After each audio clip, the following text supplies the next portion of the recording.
اعوذ باللہ من الشیطان الرجیم، بسم اللہ الرحمن الرحیم۔ محترم ناظرین، السلام علیکم ورحمۃ اللہ وبرکاتہ۔ کبوتر ایک خوبصورت اور دلکش پرندہ ہے جسے سب پسند کرتے ہیں، اور یہی وجہ ہے کہ اس پرندے کو اکثر گھروں میں پالا جاتا ہے، اور گھروں کے علاوہ یہ پرندہ کئی مزاروں پر بھی موجود ہوتا ہے۔ کہا جاتا ہے کبوتر وہ جانور ہے جس کے لیے حضرت نوح علیہ السلام نے امن و سلامتی کی دعا کی تھی، اور یہی وجہ ہے کہ کبوتر انسانی بادی سے آشنا ہے اور کوا خوف سے معلوم ہے۔ محترم ناظرین، یہی وجہ ہے کہ کوا انسانی بادی کو ستاتا ہے، اور اسی وجہ سے لوگ اسے آج بھی برا سمجھتے ہیں۔ آج ہم آپ کو کبوتروں کو گھر میں رکھنے کا طریقہ کار بتانے جا رہے ہیں، اور کبوتر کب بد دعائیں کرتا ہے، کبوتر اور حضرت نوح علیہ السلام کا قصہ۔ دوستو، اس سے پہلے کہ کبوتر پالنے کی بات کروں، کبوتر کی ایک پرانی کہانی آپ کے لیے ہے۔ تفسیر میں ہے کہ جب حضرت نوح علیہ السلام نے کشتی کو کنویں جودی پر رکھا، آپ صلی اللہ علیہ وآلہ وسلم نے کشتی کا وہ حصہ کھول دیا جہاں پرندے رہتے تھے، تو اس نے کوے سے کہا، زمین کو دیکھو، اس پر کتنا پانی ہے یا کتنے شہر ڈوب گئے ہیں۔ کوے کو ایک مردہ جانور ملا، اسے کھا کر نشہ ہو گیا اور واپس نہیں آیا۔ اس بارے میں عربوں کا ایک قصہ مشہور ہے کہ فلاں کو کوے سے زیادہ وقت لگتا ہے۔ ویسے حضرت نوح علیہ السلام کو خشک اور سخت زمین کی ضرورت تھی، اس لیے اس نے کبوتر کو تاخیر سے بھیج دیا۔ اس نے زمین میں کوئی عیب نہیں دیکھا، اس لیے زیتون کو پتہ چلا اور یہاں آیا۔ اس سے حضرت نوح علیہ السلام نے اندازہ لگایا کہ پانی کم ہے، جس سے درخت نمودار ہوئے، لیکن وہ پانی کے اندر ہیں۔ کچھ دن رہنے کے بعد اس نے وہی کبوتر بھیجا تو اس کے پاؤں زمین کی کیچڑ میں ڈھک گئے۔ جب وہ واپس آئے تو حضرت نوح علیہ السلام نے اسے دیکھا اور اندازہ لگایا کہ اب پانی زمین میں جذب ہو چکا ہے، لیکن زمین خشک نہیں ہوئی۔ حضرت نوح علیہ السلام کبوتر کی اس حرکت پر بہت خوش ہوئے اور اس کے گلے میں سبز رنگ کا کالر ڈال دیا۔ آج وہی گریبان کبوتر کی خوشی کی خبر دیتا ہے، اور ساتھ ہی حضرت نوح علیہ السلام نے کبوتر کے لیے سلامتی کی دعا کی۔ یہی وجہ ہے کہ کبوتر انسانی بادی سے واقف ہے اور خوف سے کوے کو ستاتا ہے۔ یہی وجہ ہے کہ کوا انسانی بادی کو ستاتا ہے، اس لیے لوگ اسے آج بھی برائی سمجھتے ہیں۔ یہ کبوتر کی کہانی تھی۔ ایسے ہی ایک کبوتر نے حضرت نوح علیہ السلام کی بات مانی اور اس کی خبر لے کر آیا۔ کبوتر کب لعنت بھیجتا ہے؟ جیسا کہ ابو داؤد شریف میں حضرت عبداللہ بن مسعود رضی اللہ عنہ سے مروی ہے کہ ایک حدیث میں کبوتر کا ذکر ہے، جس میں کبوتر رسول اللہ صلی اللہ علیہ وآلہ وسلم کے سر مبارک پر منڈلا رہا تھا اور اپنی زبان سے شکایت کر رہا تھا کہ اس کے گھونسلے سے کوئی انڈے لے گیا ہے۔ رسول اللہ صلی اللہ علیہ وآلہ وسلم نے صحابہ کو اعلان فرمایا، اور ایک صحابی نے انڈے لینے پر رضامندی ظاہر کی، چنانچہ انہیں حکم دیا گیا کہ انڈوں کو گھونسلوں میں واپس رکھ دیں۔ چنانچہ اس روایت سے معلوم ہوتا ہے کہ پرندوں کو ستانا جائز نہیں، اور پرندوں کو ستانا ممنوع ہے، کیونکہ پرندوں پر لعنت کا امکان ہے، اور کبوتر بھی ان پرندوں میں سے ہے جو انبیاء علیہ السلام کا پسندیدہ رہا ہے۔ اس لیے کبوتر کو ستایا جائے گا تو کبوتر بھی بری دعا کر سکتا ہے، اس لیے کبوتروں کو ستانے سے بچنا چاہیے۔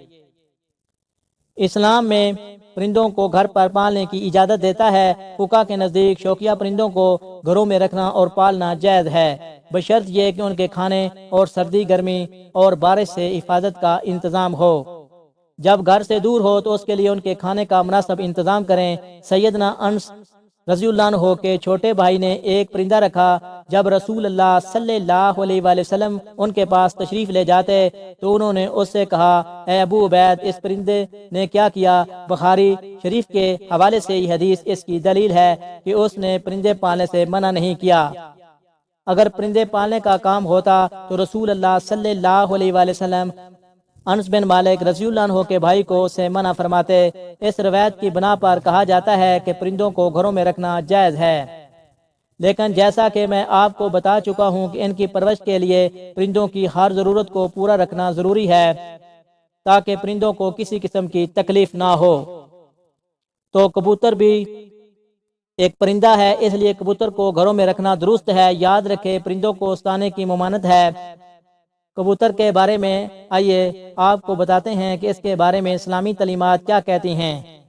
گھریلو کبوتر خدا کو بہت یاد کرتے ہیں، اہل بیت دوست ہیں، اور لوائقین کو دعا دیں، اللہ آپ پر رحم کرے۔ کسی نے رسول اللہ صلی اللہ علیہ وآلہ وسلم سے تنہائی کی شکایت کی تو حضور صلی اللہ علیہ وآلہ وسلم نے فرمایا کبوتر کا ایک جوڑا سنبھال لو۔ جعفر علیہ السلام فرماتے ہیں کہ کبوتر انبیاء علیہ السلام کے پرندوں میں سے ہے، کبوتر کو گھر میں رکھیں کیونکہ حضرت نوح علیہ السلام کو یہ پسند تھا۔ اور دعا کی کہ اتنی محبت کسی پرندے کو نہ ملی جہاں تک کبوتر آتا ہے۔ انہوں نے کہا کہ جس گھر میں کبوتر ہوگا اس گھر میں رہنے والے جنات کی آفات سے محفوظ رہیں گے، کیونکہ ان کے بچے ان کے گھروں میں کھیل رہے ہیں۔ جس گھر میں کبوتر ہوتے ہیں وہاں ان کے ساتھ مصروف رہتے ہیں اور وہ مردوں کی طرف متوجہ نہیں ہوتے۔ اسی طرح ایک اور روایت میں مذکور ہے کبوتر جو پر گرتا ہے وہ بدروحوں سے نفرت کرنے اور بھاگنے کا سبب بنتا ہے۔ ان روایات سے معلوم ہوتا ہے کبوتر کو گھر میں رکھنا بالکل صحیح ہے، لیکن یہ ایک برکت اور جیسا کہ نبی کریم صلی اللہ علیہ وآلہ وسلم نے صحابہ اکرام کو کبوتر رکھنے کا حکم دیا تو اس سے پتہ چلتا ہے کہ کبوتر رکھنا اچھا ہے۔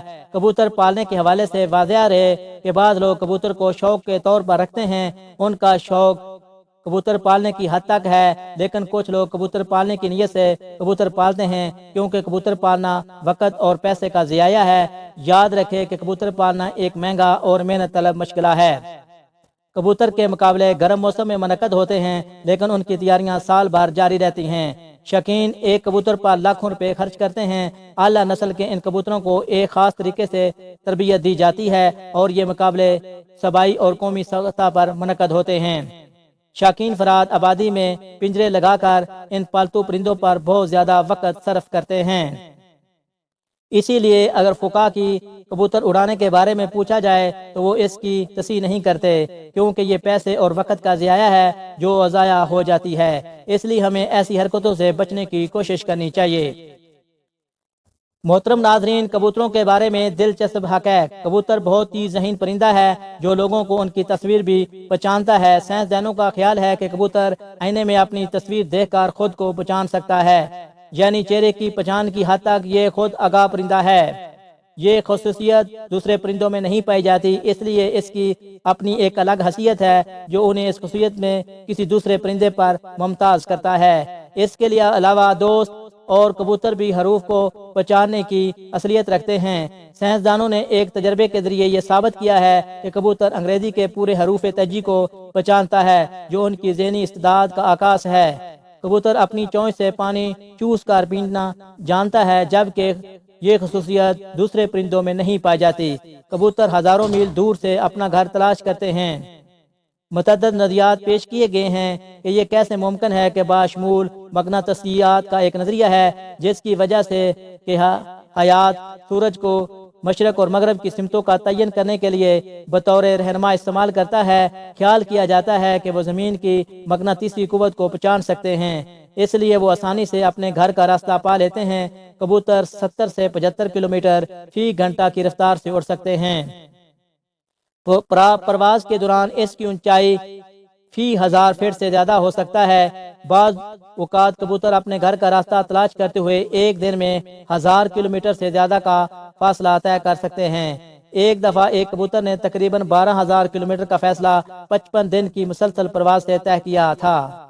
اس کے علاوہ دوست ایک اور حیران کن بات بھی بتاتے ہیں، یہ پرندہ زیر زمین زلزلے کی ہلکی ہلکی لہروں کو بھی محسوس کر سکتا ہے۔ یہ خصوصیت کبوتر کے لیے باہر نکلنے کا راستہ بھی آسانی بناتی ہے۔